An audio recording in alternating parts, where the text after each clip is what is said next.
There's one, Bob. All right. Pulling pretty good. They always pull good when they're down there. Yeah. You need the net balls? I don't know. We'll see. Got some good head shakes. There you go. I think so. I think this is a netter. Okay. Feeling pretty good.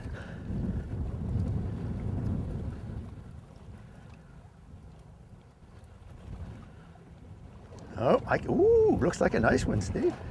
Might be. I got two fish. Oh. I've got a sea bass and a fluke. I'll lift them up. Okay. All right. How's that for a double header? Oh, gosh.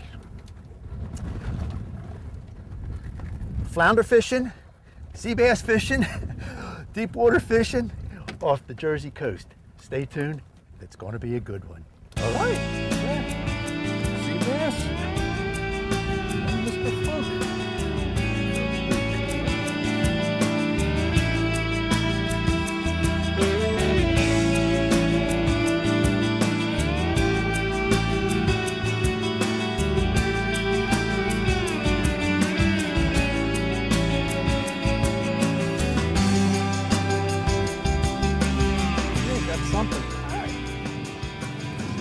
Here. I'm predicting a sea bass. Maybe a little fluke. He's got another hit. 60 feet of water, 65 feet of water. We're out on the Jersey coast. Yeah, fluke. And then we're deep water fluke fishing. This is a little different than what you usually see us doing because we're usually in the back bay fluking. Yeah. But now we're out here, it's late summer, I would say. Yeah, yep, late summer. And we're out here off of a reef, man-made reef, and we're catching. Steve, tell us about the reef stuff. Well, we're actually fishing a reef, but it's not like you picture one reef. It's like a pile of rocks or a bunch of ships in one spot. This reef is probably about 4 miles long. It's about a half mile wide. And what it is, it's a lot of small individual structures. You got rock piles, there's barges, there's actual shipwrecks, there's some big metal tanks. And what we're doing is we're fishing around those structures. We're going to lose some jigs and stuff like that, but we're going to catch some fluke. All right. Now, that's a nice one. Yep, let's get back to fishing. Yep. Feeling some head shakes, so it's probably a fluke. Tell me if you need the net, boss. Yeah. Nah, I don't think so. No. Pulling pretty good. I can always get the net if I need it. Okay. Or if I lose them, I can just blame you. Yeah, I should have got the net. Let's see, what do we got here? Yep, another fluke. Not a terrible size one. Yeah. Now, Steve, There we go. just talk a little bit about the rig what we got here now. It's a what do we call a high-low rig? High-low rig. Okay. Now that fish got it on the high side. Right. But the other fish we were catching got it on the low rig. Does that tell us anything, or is it just? It tells us they're biting one or the other right now. Yeah. If we find that they have a real preference for one rig, what we'll do is we'll fish that. You know, we might put more emphasis on the high. But for right now, we've caught them on both, so it really doesn't tell us that much. But the big thing is, we know, I'm going to measure this fish because he might be a keeper. You got the drain plug, Bob. Yeah. Don't pull the drain plug out, man. We'll be dry. That's it. Just put your... I got it. Yep. And that's why we're catching the fish. Right. We're on wrecks. We're going to lose some jigs. We're going to lose some rigs. Yeah. But we're also going to catch some nice fluke. Right. And that's the thing. If you're afraid to lose the jigs, Yeah, you shouldn't be here. you shouldn't come out here. It keeps the tackle shops going really good. Yeah, that's for But, sure. well, you know what? I'm going to measure this guy and see if we put him in a box. Okay, you go ahead and do that. All right. I'll get out of Can I here. grab my rod and fish? Yeah. Oh, I bet you will. Yeah. Well, whatever piece of structure there you got tied up. I got broke off, and you got the good bite this time. Yeah. Feel pretty decent? Well, this is a little lighter rod, so, but at least we got a fish coming in here. Yep. That's the thing, you know, again, you're drifting over these wrecks and the stuff that's under there. Right. You're gonna. And you don't know whether it's wood or rock or metal. Yeah. Yeah. You know. It could be anything. And like you said, this stuff holds a variety of fish. Oh yeah. Like. Yeah, it's a fluke. Let me grab them here for you. There you go. There we go. Nice one. Steve, well, go ahead and take that off. If you can take a fish off and talk at the same time. Talk about the drift that we're having here and what's going on with it. Well, the drift is really important. That's a nice pretty fish. Sure he is. Look at all those nice colors. Yeah. But the drift is really important, Bob. What happens is you always hear people complaining, I went fluke fishing today and there was no drift. Or there was too much drift. Right. Well, the drift is the speed that the boat covers the bottom territory. A slow drift would be 0.2 of a mile per hour, 0.2 of a knot. That's a really slow drift. But a quick drift would be a knot and a half, 2 knots. You know, that's pretty quick. I like somewhere around 0.7 to 1 knot in the way of a drift.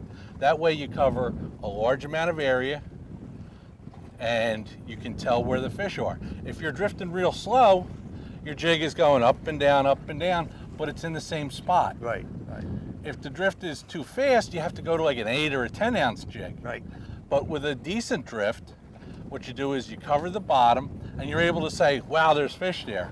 Then I'll go to my Lowrance plotter, okay, with my Navionics information on it, Right. and I'll go bink, and I got a waypoint. Now I can go back and I can start my drift in the exact same spot time after time after time. So it eliminates running around, but Exactly. And the drifts that you do get are pretty, once they start catching the fish, you know that that's the line they're in. And Exactly. Just go back and forth Yep. and back and forth. Yep. Now, let's just talk again about the wind and how it affects the drift. Right. Direction-wise and speed-wise. Right. Well, as you can probably tell by the way we're rocking back and forth, we've got a pretty good wind right now. We've got about an 18 knot west wind.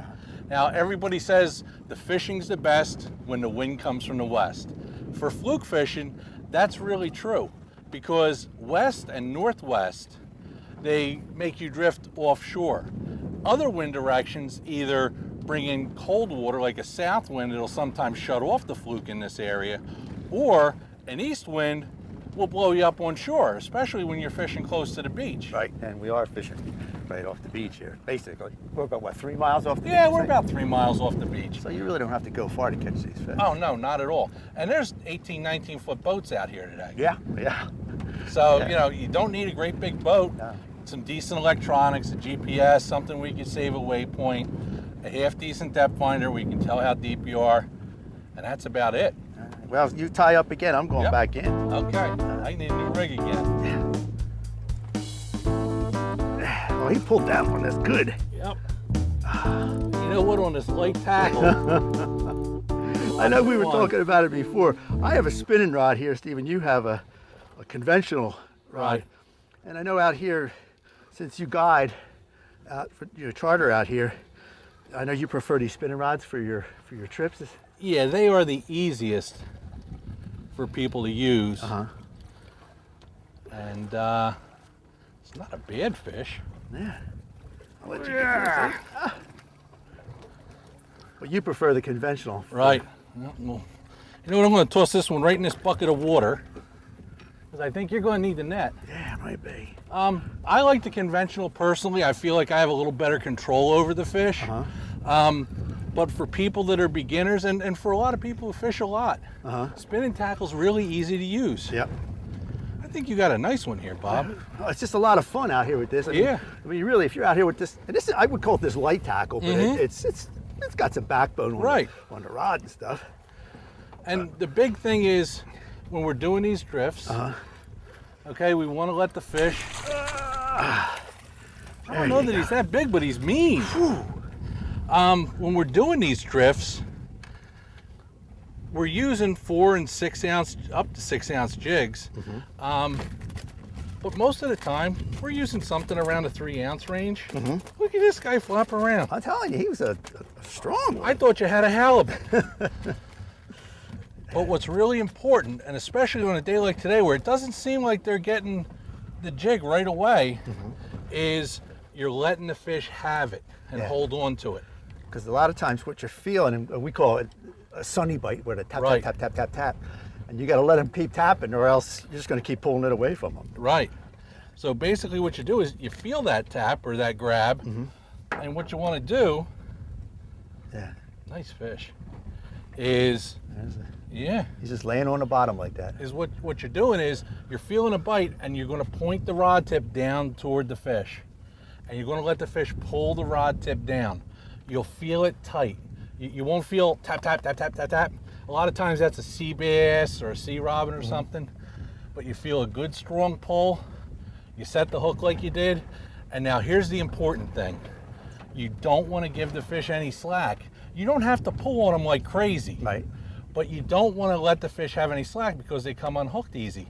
The other thing is, when you brought this fish up to the boat, you didn't pull him out of the water. Right. When you pull a fluke out of the water, the first thing you want to do is shake your head like crazy.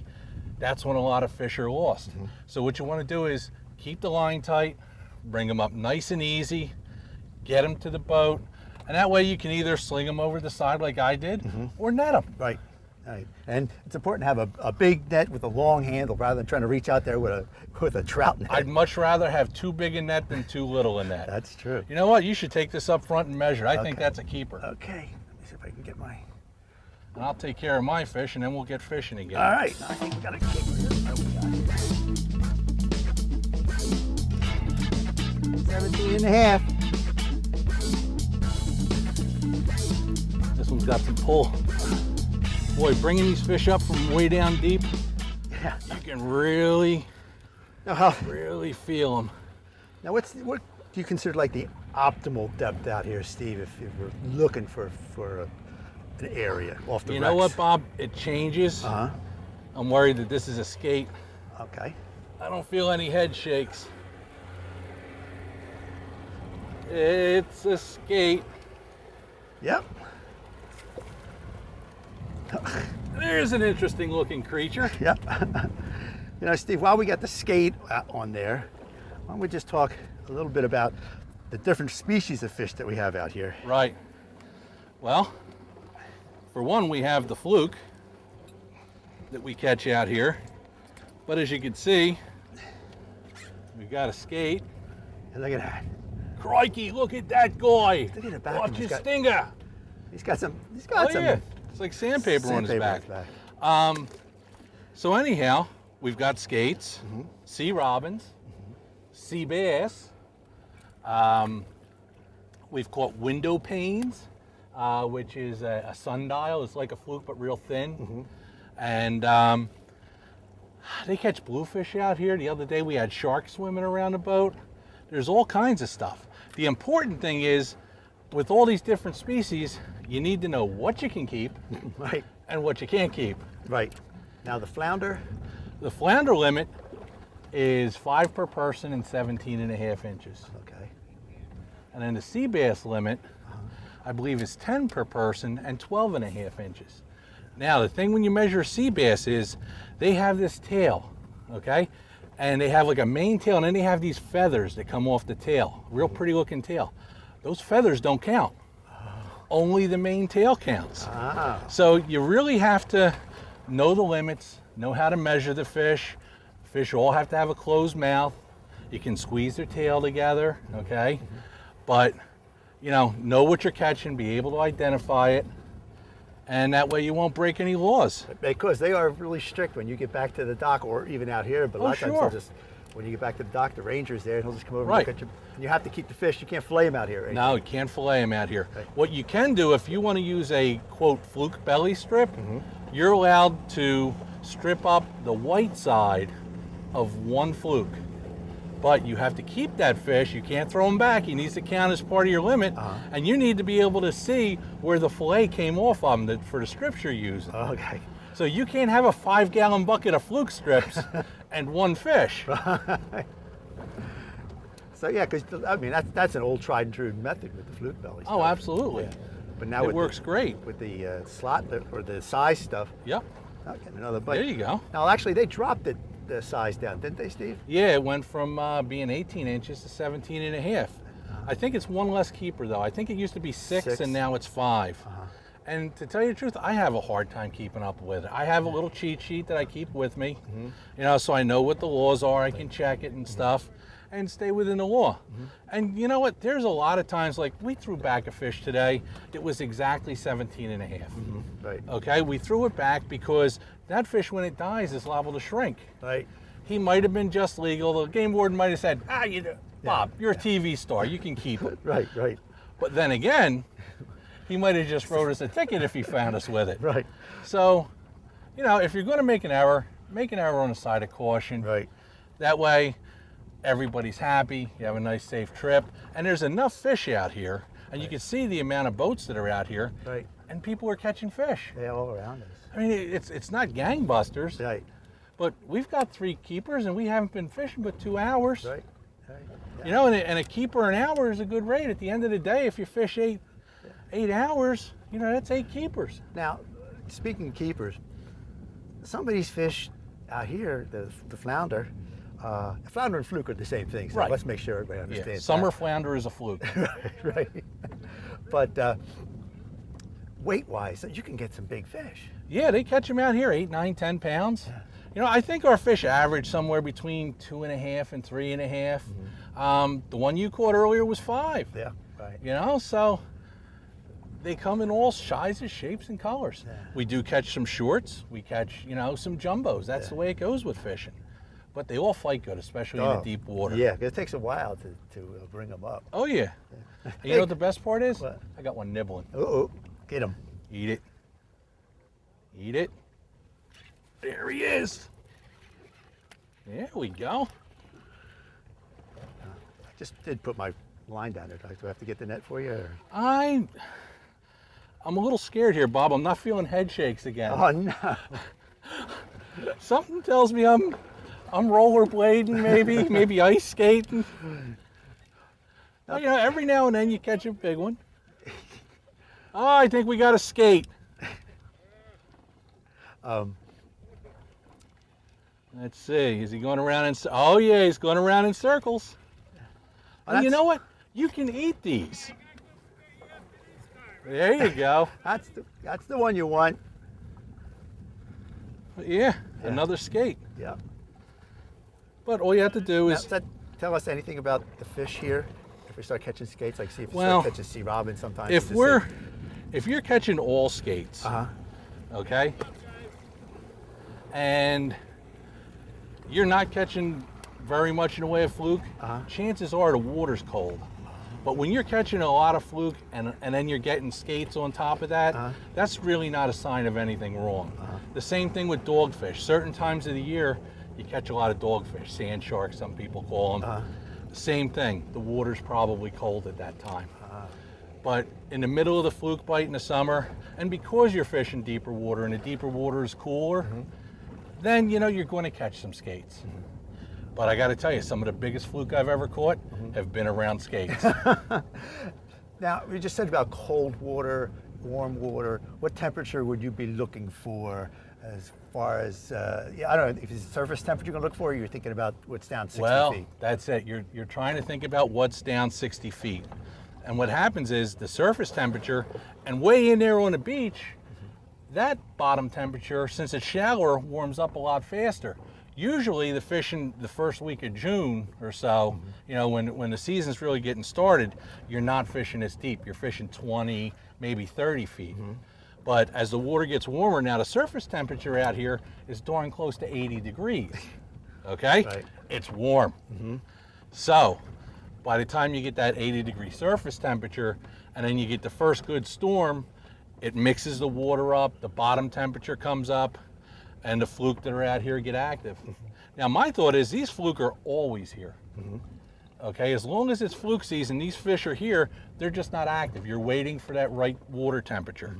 And a lot of people say, oh, they're moving out, because I caught them in 30 feet last week and now they're, they're in 60 feet. And I'm saying to myself, they swam that far?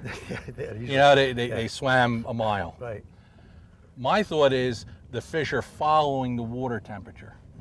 So the mass of the fish will be out there. Some fish will naturally go to the beach, some fish will naturally stay deeper, kind of like bass fishing. Right. You know, when we freshwater fish, it's one of those things where you say, you know, there's always some fish shallow, there's always some fish deep. Right. And I think you have the same thing here, but the big key is the water temperature. When the water temperature out here around these wrecks, around this deeper water, you know, right now we're in 67 feet of water. When the water temperature gets right, the fishing starts. Just turn on. Now, I got a bite going now. Look at that. Yeah. Wintertime, you can come out here, but you can't catch the fluke. But there's Right. People come out here. Well, we saw somebody on a dive boat out Yeah. here. They dive on the wrecks. Yeah. Well, you got him. Yep. There you go. Oh boy. Yeah. Ooh. You're feeling head shakes? Ah, Or is he going around in circles? I don't know yet. I think you're skating. I think I'm skating. And you know what? They're edible too. Yep. Yeah. You know, if you I've take eaten the before. time to take the skate wings and clean them up and stuff, they're absolutely edible. Yeah, there's no head shake. Yeah, no head shakes. You know what though? We caught one the other day, about 5 pounds, no head shakes. The guy thought it was a skate. He got it up next to the boat, and I was diving for the net. So you never know. But on the colder water, you can still come out here and catch what, blackfish? Blackfish. Now they're in season then, right? In the In like November, they're in season. Early April, they're in season. arm's getting tired with this dog. boys. Yeah. Well, another sign that it's a fluke will be if he starts going back to the bottom. Yeah. But something tells me, Yeah, I think it's a skate. it's a skate. I see him. He's twirling around down there. We've got the skate pattern down. Yeah. I tell you what though, Steve, it's still a lot of fun. Sure. They fight good. Yeah. Now, we have to talk a little bit about what I just lost Oh, yeah. as far as what was on there Yep. and what we're using. Mm-hmm. It's a big part of the secret. Right. Right. Let me reach down and grab one. Go ahead. Okay. You We can are actually- fishing, and I affectionately call it a stick of salami, a great big 6-inch gulp grub Now, you on the jig head. always swear by the gulp jigs, am I correct? Absolutely. Almost to the point where I will not carry bait. As a matter of fact, a lot of times I don't carry bait, but since we're out here with the camera, you're ready to fish again. Right. Since we're out here with the camera, I kind of hedged my bet. I brought some spearing, a little bit of squid strip, stuff and like you can that. use that stuff. I mean, there's Oh, no, absolutely. And you'll still catch some fish. Right. But the gulp seems to be, Day in and day out, it seems like gulp works magic out here. and color-wise, I mean, you put a pink and white one on for me there, and I caught that skate on a pink and white. Right. But with the color that you like is best is For skates, I like pink and white, but chartreuse. Now, Bob, I've caught them on every color that they make. I've caught them on New Penny, which is kind of a brownish color. I've caught them on white. I've caught them on glow. I've caught them on nuclear chicken, which is a green with a red. Chartreuse is one of my favorites, and pink is one of my favorites. And again, we're not pushing gulp as a product here. Oh, no. But now, Steve, we're out here doing this as a charter captain. You have people coming out. Cost-wise, throwing jigs and losing jigs and gulp is expensive. It's quite expensive. If you figure it out that your average store-made bucktail in a 4-ounce size is about $6, and we've gone through at least a half dozen of them. Okay. Okay, and gulp, the great big 6-inch salami sticks that we're using.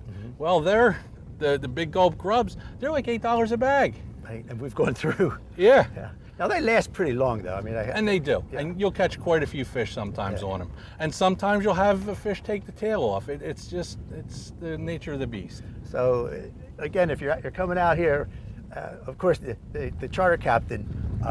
Oh, I bring all the You stuff. bring all the stuff, so it's easy to do it. Just be prepared to lose a few things. That's it. I got a bite, I think. Really? There you go, Bob. Yeah, he's a better Lighter. fish. A lot of head shaking going on there. Yeah. Head shaking's usually a fluke. Now, Steve, I'm bringing this fish in. Woo. Let's talk about the technique that we're using here as far as drifting with the baits and how to Right. let the fish hit the bait. This is a decent fish. Yeah, I'm thinking I'm going to get the net.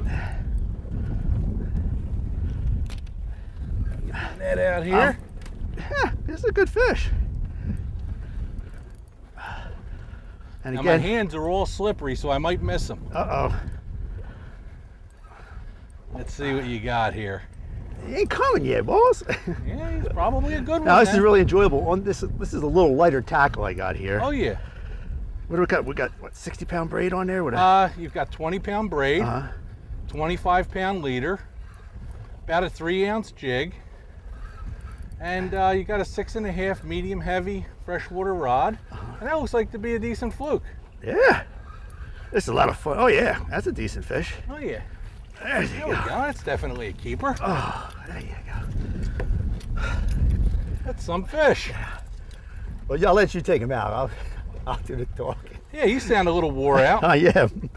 Hey, look, you got to come down here off the Jersey shore, deep water jigging in the summertime, and it's really a good experience. I'm out of breath.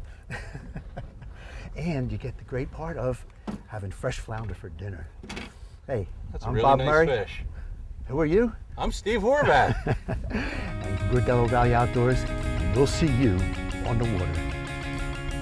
Nice one, Bob. Yeah. No doubt that that one's a keeper. Yep.